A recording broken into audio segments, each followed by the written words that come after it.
ጀነራል ጻድቃኔ አንድ ኢንተርቪው አድርገው አዳምጥ ነበር።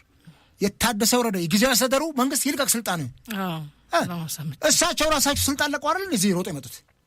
አንዱም ተጠያቂ እኮ ናቸው። ህግ ቢኖር ፍትህ ቢኖር ኢትዮጵያ ውስጥ አንዱም ተጠያቂዎች እኮ ነጌታቸው ጻድቃን ነበሩ። አብረው ከ600,000 በላይ ልጆች እንዳለቁ ታውቂያለሽ። በዚህ ጦርነት የዓለም አቀፍ ገለልተኛ አካላት የሚል ከግማሽ ሚሊዮን በላይ ሰው ገበረች። በዚህ ደረጃ ደግሞ ዛሬ እከሌ ስልጣን ልቀቅ እከሌ ያው ነው። ጉልቻ ቢቀያየር ወጥ አያጣፍጥም።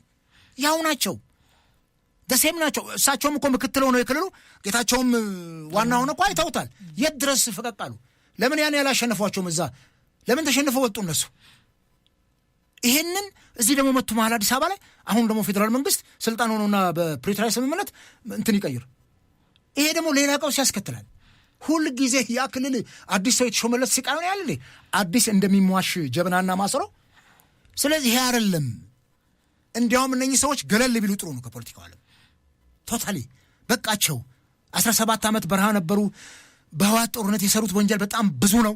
በወንጀል እኮ ይጠየቀ ይሄ የሽግግር ፍትህ የሚባለውም ነገር ተተግብሮ እኮ አላየንም። የህወሓት ጉዳይ እርስ በርሳውን መከፋፈላቸውን እንዳናይ